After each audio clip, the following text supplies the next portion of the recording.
ನಾವು ಹೆಚ್ಚು ಉತ್ಪನ್ನವನ್ನ ಕೃಷಿ ಉತ್ಪನ್ನವನ್ನ ಬೆಳೆ ಮಾಡಲಿಕ್ಕೆ ಸಾಧ್ಯ.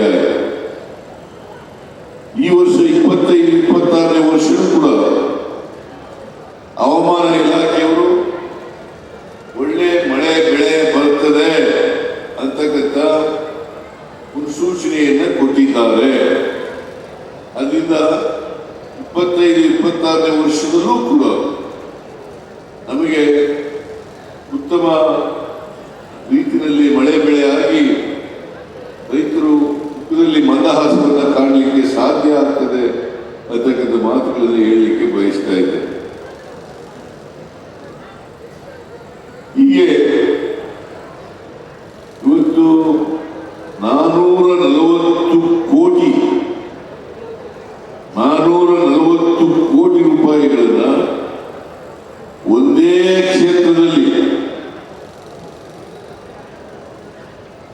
ಉದ್ಘಾಟನೆ ಮತ್ತು ಗುದ್ಲಿ ಪೂಜೆಯನ್ನ ಮಾಡಿದ್ದೇವೆ.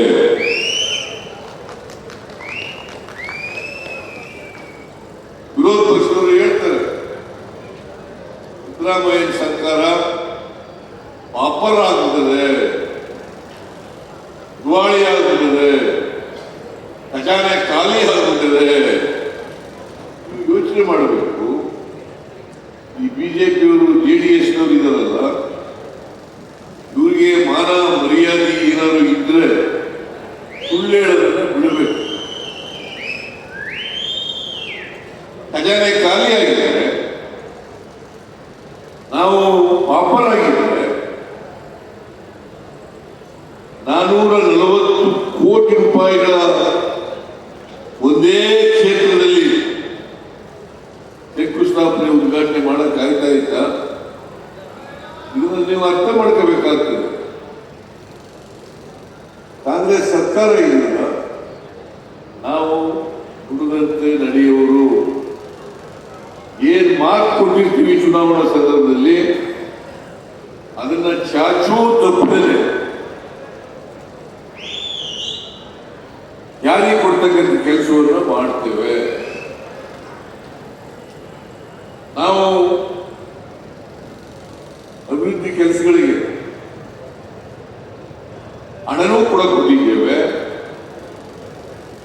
ಜೊತೆಗೆ ಗ್ಯಾರಂಟಿ ಯೋಜನೆಗಳನ್ನು ಕೂಡ ಜಾರಿ ಮಾಡಿದ್ದೀವಿ. ಗ್ಯಾರಂಟಿ ಯೋಜನೆಗಳನ್ನು ಮಾಡಿಬಿಟ್ರು, ಖಜಾನೆ ಖಾಲಿ ಆಗೋಯ್ತು. ಲೋಕಸಭಾ ಚುನಾವಣೆ ಆದ್ಮೇಲೆ ನಿಲ್ಲಿಸ್ಬಿಡ್ತಾರೆ. ಈಗೆಲ್ಲ ಅಪಪ್ರಚಾರ ಮಾಡೋದು. ನಾನು ಹೇಳಿದೆ, ಬಹಳ ಸ್ಪಷ್ಟವಾಗಿ ಹೇಳಿದೆ, ಬಿಜೆಪಿಯವರು ಈ ರೀತಿ ಅಪಪ್ರಚಾರ ಮಾಡ್ತಾ ಇದ್ದಾರೆ. ಯಾವ ಕಾರಣಕ್ಕೂ ಕೂಡ ಗ್ಯಾರಂಟಿ ಯೋಜನೆಗಳನ್ನ ನಿಲ್ಲಿಸಲ್ಲ, ಅವುಗಳನ್ನೆಲ್ಲ ಮುಂದುವರಿಸ್ತೇವೆ. ನಮಗೆ ಜನ ಆಶೀರ್ವಾದ ಮಾಡಿ 5 ವರ್ಷ ಅಧಿಕಾರದಲ್ಲಿ ಇರಿ ಅಂತ ಹೇಳಿದ್ದಾರೆ. ಈ 5 ವರ್ಷಗಳ ಅವಧಿಯಲ್ಲಿ ಯಾವತ್ತೂ ಕೂಡ ಗ್ಯಾರಂಟಿ ಯೋಜನೆಗಳನ್ನು ನಿಲ್ಲಿಸಲ್ಲ. ನಾವು ಮೇ 20, 2023 ಮುಂದಿನ ತಿಂಗಳು ಮೇಗೆ 2 ವರ್ಷ ತುಂಬುತ್ತೆ. ಮುಂದಿನ ವರ್ಷ ಮೇ ತಿಂಗಳಿಗೆ 2 ವರ್ಷ ತುಂಬುತ್ತೆ. ನಾವು ಜನರಿಗೆ ಕೊಟ್ಟಿದ್ದಂತ ವಚನಗಳೇನಿತ್ತು, ಗ್ಯಾರಂಟಿ ಯೋಜನೆಗಳು ತಡನೇ ಮಾಡಲಿಲ್ಲ, ವಿಳಂಬನೆ ಮಾಡಲಿಲ್ಲ. ನಾವು 20ನೇ ತಾರೀಕು, ಮೇ 20ನೇ ತಾರೀಕು ಜಾರಿಗೆ ಬಂದು ಅಲ್ಲ ಅಧಿಕಾರಕ್ಕೆ ಬಂದು ಜೂನ್ 11ನೇ ತಾರೀಕಿಗೆ ಶಕ್ತಿ ಯೋಜನೆಯನ್ನ ಜಾರಿಗೆ ಕೊಟ್ಟು ಇವತ್ತು 400ಕ್ಕೂ ಹೆಚ್ಚು ಕೋಟಿ ಮಹಿಳೆಯರು ಸರ್ಕಾರಿ ಬಸ್ಗಳಲ್ಲಿ ಫ್ರೀಯಾಗಿ ಟ್ರಾವೆಲ್ ಮಾಡಿದ್ದಾರೆ. ಆ ದುಡ್ಡು ಉಳಿತಾಯ ಆಗುತ್ತದಲ್ಲ. ನನಗೆ ಇವತ್ತು ಒಬ್ಬ ಮಹಿಳೆ ಬಂದಿದ್ರು, ಅವಳು ಹೇಳ್ತಾ ಇದ್ದು, ಶಕ್ತಿ ಯೋಜನೆ ಜಾರಿ ಕೊಟ್ಟಿರೋದ್ರಿಂದ ನಮಗೆ ಬಸ್ನಲ್ಲಿ ಓಡಾಡಕ್ಕೆ ಅನುಕೂಲ ಆಗುತ್ತದೆ, ಎಷ್ಟು ಸಾರಿ ಅವರು ಕೆಲಸದ ಜಾಗಕ್ಕೆ ಹೋಗ್ಬೋದು, ಬರಬಹುದು,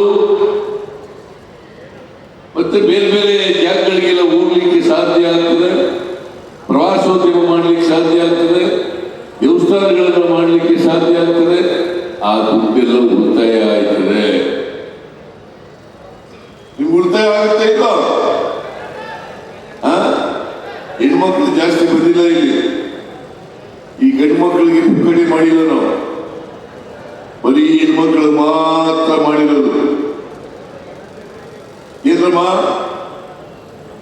ನೀನು ಬಸ್ನಲ್ಲಿ ಓಡಾಡ್ತಾ ಇದೀಯಾ? ಫ್ರೀಯಾಗಿ ಓಡಾಡ್ತಾ ಇದೀಯಾ?